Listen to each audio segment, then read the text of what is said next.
What's up, guys? Zeric here. Today we gotta do a VOD review of Dish Soap. We have to. It's the law of the land. Because look at this guy's LP gap, man. He is rank 1 North America, 1850 LP, and second place, Toronto, Tokyo. A player that's been to the World Championship before, no slouch of his own, is 1586. He is basically 300 LP lower than Dish Soap. This LP graph, there's a little stuff here, and then this just last little streak of games, 3, 2, 4, 2, 2, 2, 1, and then this streak of games, which is the game, the streak of games that we're gonna look at today, when he was streaming a few days ago, is also just boom, 1, 1, 1. Like the guy does not know how to lose when he plays TFT. The guy is a monster, and this game was an absolute treat. I as usual, I don't know, all of his augment choices. I don't know all of his itemization choices, but I tabbed around in the HUD, and this game looks insane. Wow, the song is called... Oh, actually, you can't see the name of the song. I'm not going to say it. It just sounds a little low for me, but I think the audio is fine for you guys. I'm looking at it. In any case, we had offered a Kha'Zix pair, well, a Kha'Zix 2-star to start the game, so we're probably going to play around that. I'm interested to see how Dishsoap plays around this kind of stuff. You definitely want to hold on to the Darius when holding on to the Kha'Zix. He's also going to hold the Story Weaver opener. I actually love this. You guys, if you've watched my stream at all recently, you have seen me loving this Story Weaver opener because, man, when you get to play around it, throw a Zyra on your board there, hit something like a Garen 2, like, the game is just too easy. We get a little bit of extra gold here. Yeah, I wouldn't pick up the Kha'Zix. He's going to hold on to the Dryads, actually. Not interested in the Senna opener whatsoever. And we're going to end up with a second Darius here. This is, I think it was the Lillian counter that moves all your augments around. Certainly looks like it because we have an augment at 2, 3, and 2, 5. But we don't actually have any augments to start the game off with. So we're just going to play this Dryad board. I like this a lot. It's certainly our strongest board here with the Kha'Zix 2-star that we can play around. We still don't have any Heavenly units to play around, but it looks like we're going to play some kind of Heavenly opener, but we'll see. It's a close loss to Swunky. Never heard this person's name. And then the other thing to note here is that we're slamming nothing. We see a Kiana here, and immediately the second that we see this Kiana, we're going to say, okay, we're going to pivot into this Heavenly opener, probably sell this Nico to make 10. Love it. And yeah, we're going to play around Heavenly because we have a Darius, we have Heavenly. If we can get to Darius 2, our spot will be insane. This Darius unit is a monster early game. If we wanted to play like a Heavenly type of game, then, we could slam... I mean, there's really not even a great slam. Like, the best slam here would be Titans, and it's still a very bad slam in terms of the items that we end up using. We do get to see our augment here, and Dish Soap immediately gonna pick up Trash to Treasure. I feel like he loves this augment, and it makes sense when you are a flexible gamer, and you can do stuff like this and just play around whatever items you get. I feel like the cap on this augment is insane. He does not get anything that actually looks good for the comp that he wants to play here. Wow, what a call out here. He's gonna sell his Kha'Zix to... I mean, this is already wild. He says, I'm going to commit to Lost Streak here, sell the Kha'Zix 2, and just play, just make 20 gold and go 5 loss here. Because my board sucks, right? Like, I haven't hit the Darius 2. I haven't also hit any reasonable Ornn artifacts that I want to play for my board.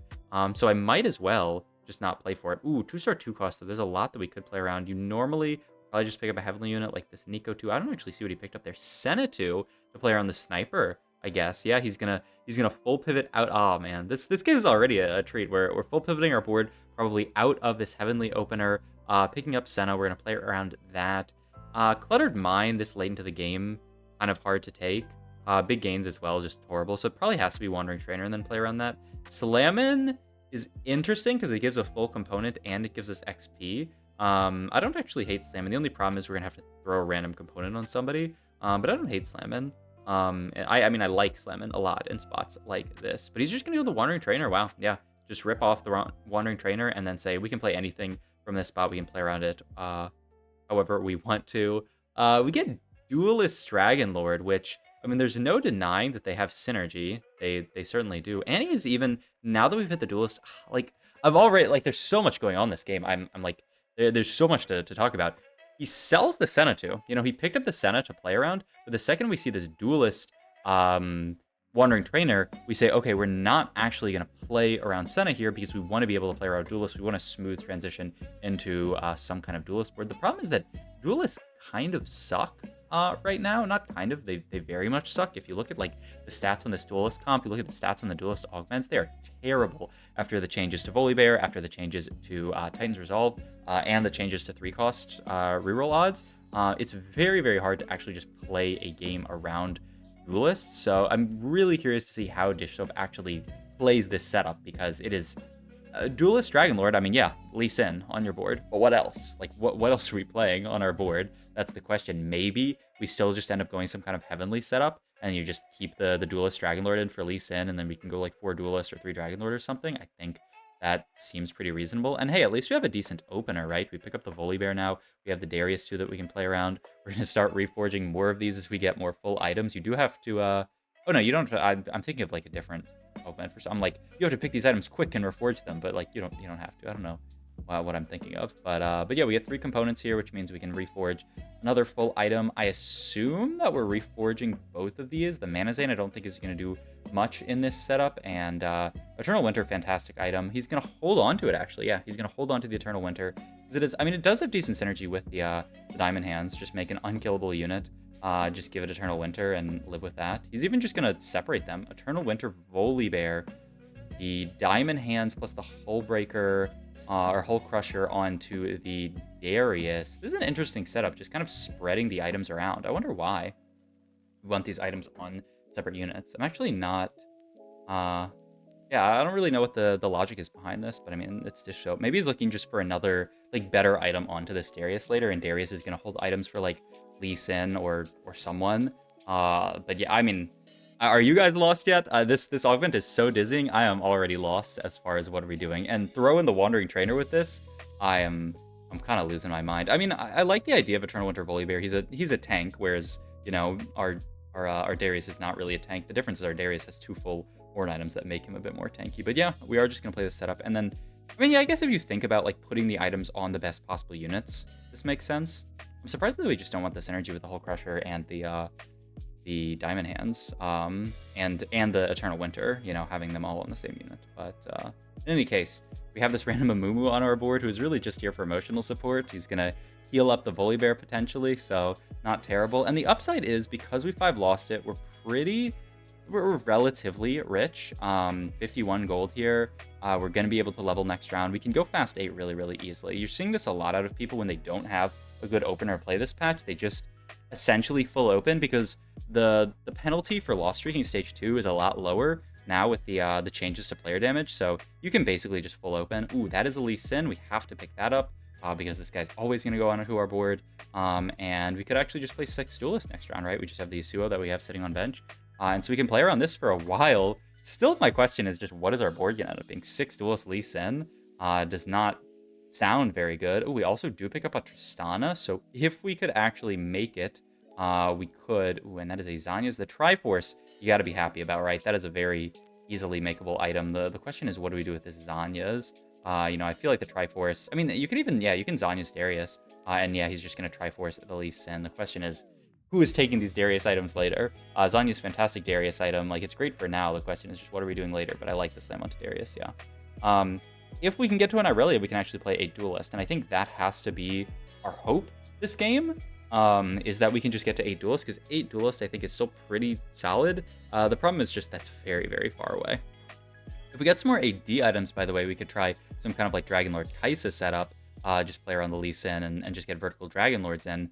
The problem is we don't really have Kaisa items here. We have like a tank item that's sitting on this Volibear. We've got some of these like more frontliney type items in like the Hull Crusher and the Zanya's kind of, and then the Diamond Hands. But like, yeah, we don't have anything that you'd really be happy to put on like a Kaisa here. He's gonna hold on to the Bard as maybe an idea for a second, but yeah, I mean, it seems unlikely that we're gonna play around Kaisa. Also holding onto the Aatrox for now. We'll be curious to see if he holds that later, because that could be the route over to Kaisa as well. I didn't actually see what our Ink Shadow item was this game. I'm sure he's checked it.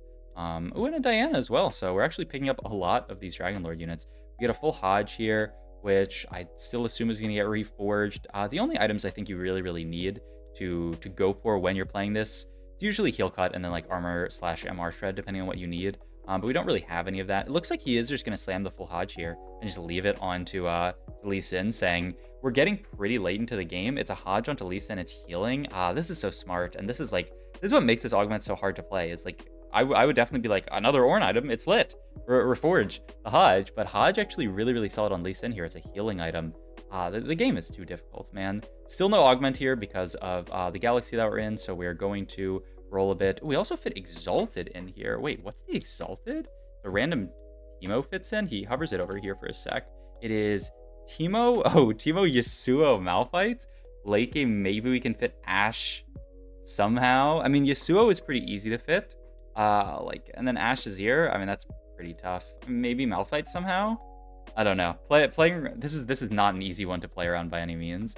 Yeah, he fits the Teemo in for a second, and then he's like, never mind. I just want to fit Vertical Dragon Lord. That's easier. And yeah, he's still continuing to roll here because we're not stable by any means. We need to hit at least a Lee Sin 2 here. I do like a Lee Sin 2 and like a Volibear 2. If we're a real high roller, find an Irelia, and then we can just play the 8 Duelist here, and then we'll be in a really good spot. But yeah, the board is not nearly stable at this point. At least we fight I'm Jack, who is level 7, 50 gold. It looks like he's not really rolling yet. There's the Volley 2, like I was talking about, that's really big. Now all I would say that we really need is at least Sin 2. Ooh, and we get the Exalted back in, the Malphite, and the Ashe in here instead of the Teemo. So yeah, I mean, it's kind of funny. It almost fits. We are kind of playing two. Well, I mean, the Malphite's actually a decent unit to proc Heavenly onto our entire board. The Ashe is a pretty useless unit, I would say, with 0 items here. Maybe there's some way we can play around her later, but yeah, this is a pretty interesting board, right? How often have you seen this Exalted variation played with an Ashe and a Malphite on the board? But hey, it's working. We're win streaking here, and after winning that fight, you start to wonder if you can actually just start pushing levels from here. The Volibear 2 is doing a lot of work. We have the Diana 2 as well. Item-wise here, you could just pick up something like, I mean, it's probably the Rod, right? It could be some kind of heal cut item. You could always reforge it. It's a 5 cost. Like, there's nothing wrong with that. Another Dragon Lord crest allows you to play Vertical Dragon Lord pretty easily. I don't think I love it though. Yeah, I like this much better. Just taking the Jeweled Lotus here, it'll be solid onto our board. We are actually going to continue to roll here, so he does not think the board's stable enough to go 9. I mean, it is still a little sketchy without something like a Lee Sin 2 onto it, so we're going to roll down. Except Annie 2, but how's that going on the board? We're getting out.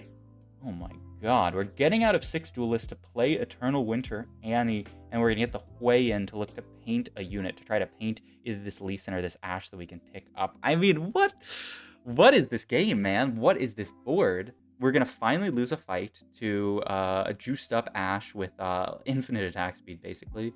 Make Combat Blessing. I would have thought it would have been AD earlier, but now that we're less Vertical Duelist, yeah, maybe it is just HP. We're going to get out of the Darius at this point, drop down to 4 Duelists, get 4 Dragon Lord in here, get a Behemoth in the Ornn.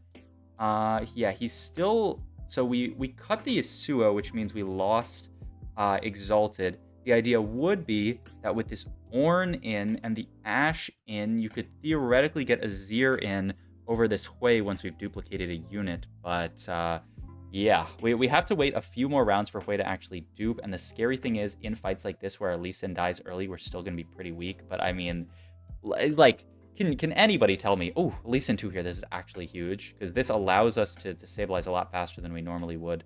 You'd love at this point to have an Ornn that you could look to duplicate, but he's just going to look to duplicate maybe a 3 cost or something. The Annie gets put in randomly here. Maybe there's some kind of Annie 3 angle, but it's hard. Most people won't just give you an Annie 3 for free. Item-wise here, is this a reforge? He's gonna reforge the JG, gets Death's Defiance, which is fantastic, and Mana Zane. It has to just be Mana Zane Ashe. Could also be Mana Zane Hui, but the idea is that he's probably gonna do no damage with a Mana Zane, so you might as well just Mana Zane the Ashe, get some casts off. It's not the end of the world, but you know, you'd much rather itemize a 2-star 4 cost than a 1-star 5 cost. But hey, I mean, we're gonna win this fight with the Lee Sin to our board stabilizes a little bit, and yeah, he gets the Soraka in here literally just as a Soraka. The Soraka and the Annie here are threats on this board for any yeah, I was gonna say TFT boomers out there, but that set 8 was not that long ago. But these are legit 0 synergy units that he's just playing on the board for just the unit, not even for their traits. I'm a little sus on this Annie positioning here. This positioning looks kind of awful. I definitely would have liked the Annie in front of the Lee Sin so the Kai'Sa aggroes onto her, because what happened in this fight is that the Ornn died really, really quickly, then the Kai'Sa re-aggroed onto the Lee Sin and just killed our team immediately. I think we certainly could have had a better loss than that if we just swapped the Annie and the Ornn here.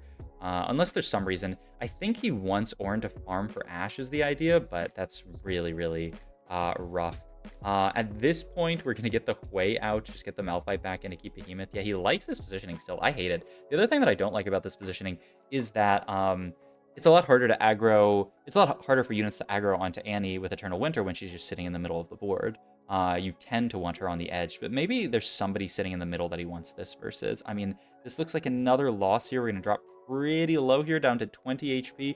We do have the ability to go 9 next round to try to cap out. There is a Lissandra on Carousel, and that is almost and always pick up in just current TFT. Lissandra, you just buy it because it's Lissandra. So can't be mad about that. We're 2 out of 3 Exalted. It could be Lissandra plus a Zir in would be like the perfect world that you would live in. There's an Udyr, so maybe we'll just give up on Exalted, honestly, because we have this Udyr, and that's a Wukong as well that we could certainly think about playing. And then throw the red buff onto the Ashe, and this is just gonna be our board for now. We still have this Annie in the middle. I mean, it'll slow down the Nautilus, it'll slow down this Lilia that's in the middle. In this matchup, it looks okay. Only downside is we don't get to slow down the Ashe, but I don't completely hate it here. And hey, she's gonna start walking up. Now we have Lissandra on our board. That's Porcelain for Ashe, so at least we got something going on there. He's still holding on to the Malphite, saying maybe if we find Nazir, there's a way for us to actually fit Exalted onto this board. But like, are we thinking of cutting 4 Dragon? Ooh, this is interesting. Cut 4. Okay, yeah, I don't really like it, but it was interesting. Cut 4 Dragonlord to get in the Malphite. I mean, I'd be surprised, but yeah, I don't hate it. Gonna pick up another Udyr here, so if we find Udyr 2, that'd be great. Once again, we're fighting this Kai'Sa guy. We have to hope that Lee Sin can survive a little while, but yikes. Yeah, this matchup is pretty tough for us with the Annie in the middle. I don't know that we would win it without Annie in the middle, but Ornn dying and then the Lee Sin getting aggroed on is really, really rough. There's a Irelia pair, so we have the opportunity to maybe hit something. We farmed a full item and got another Hull Crusher, which is not bad. The problem is that the positioning then becomes really, really awkward. Who did we just cut? We just cut Soraka there, it looked like, for the Malphite. And Reforge again, get Eternal Winter. He has a lot of Reforges left, and there's Irelia too. Oh my god, that's a lot of Ashes. There's a Lissandra pair as well. There is Wukong pair as well, so the roll down really happening in full force here. Sniper's Focus Lissandra looks great. The red buff Lissandra looks great. So not Lissandra, but Irelia. We have moved a lot of items around. We have basically full pivoted into this Irelia Wukong variation of the board now. Maybe I could have slowed that one down. Sorry, like that was a crazy pivot as well. Just getting out of the Ashe when we see these units to play around. We're gonna win this fight. Is that top 4? It's top 3 even, man. And there's Lissandra too. Oh my god. We actually like the game is actually looking up. It's funny. We found the Azir, but like I mean, ain't no way we're not playing around this Irelia too, especially with this setup. We need her for the damage. My god, what is this? Like what is this board? Have you ever seen this board played? And I'm just gonna say, this goes to show what a beast. Like, this is why Dishsoap does so well, because there's so many players who would see the spot, so there was nothing I could do, go bot 4, and then just yap. Dishsoap, you know, he uses the tools that he has, and you know, builds a board. Except this Nico here, thinking about playing that over Behemoth just to get Arcanist and Heavenly into the board, which I don't completely hate, though. Behemoth onto, I mean, it's a much better unit, and it's Behemoth onto your main tank. Now, really nicely, we have this Annie taking aggro from the Kai'Sa. So look at this. We're Eternal Wintering the Kai'Sa, buying so much time. This Annie is living forever. Like, I do actually, I think, you know, a Dishsoap absolute beast, but I do think we actually could have saved a decent amount of HP with this positioning versus this player. But maybe there was someone where we needed the unit in the middle. The unit to the Annie to be in the middle. I mean, that's Udyr too. It's a Morello, which will probably end up reforging because we already have this red buff. You could, if you want to, Morello the Lissandra, but I'm pretty sure any Ornn item would do better. So we are going to reforge. Should we go with Zanya's here? Where does that actually go? It could go on Irelia. It could go on Wukong. Probably Wukong. It could go on Lissandra as well. I think I would put it on Wukong here, but I'm curious to see where. Like, I could see it being any of those 3 units. Yeah, he's thinking hard about it because it's not so obvious. Oh, he's actually looking just to cheese it. to see like, okay, I'm going to slam it. Wow. Smart stuff. Really, really smart stuff. Just put it on in the middle of combat when it's going to be relevant. Our Irelia was getting shot by trick shot bounces, so we're just going to cheese it, try to live as long as possible. I mean, don't you love to see it? That's such a cool play to say I'm going to slam these Anyas in the middle of the fight. Just to try to keep my Irelia alive, especially because this is someone we're going to be fighting back to back to back. So if Irelia, if it's somebody, if we're scared of Irelia getting sniped in that fight, we're going to be scared of Irelia getting sniped in a fight, 2 fights from now. We're fighting this looks like Heavenly board here with just a lot of 5 costs and like a Morgana on it. This should be pretty easy to beat. Yeah, there's no way that this board can ever beat our board. It's just there's not enough damage to get through the front line and the CC that we have. So we're going to win that fight. And yeah, I mean, at this point, we'd look at going 10, except the game's about to end. So all we have to do is deny any like 3-star 4 costs or something from I'm Jack here, but I don't think he's looking for any. So we're going to pick up one more item here. If we get something really good for Wukong, like an Edge of Night, I fully expect him just to keep it. Yeah, he's just rolling down here. I'm not even sure for what. For 3-star 5 cost potential? Yeah, I'm not really sure what that is. Is that a Shiv he's looking at? Looks like, yeah, he's just going to make the IE. He doesn't want to gamble because there's so many bad items that you can hit. He's just going to slam the IE onto Wukong. I actually love this. And yeah, he's got the Annie on the right side here, it looks like. Yeah, this is fantastic. This guy's board is pretty capped. They do have a Xayah and a Kaisa They are level 10 as well, but we do have a ton of Ornn items, a lot of 2-star 5 costs.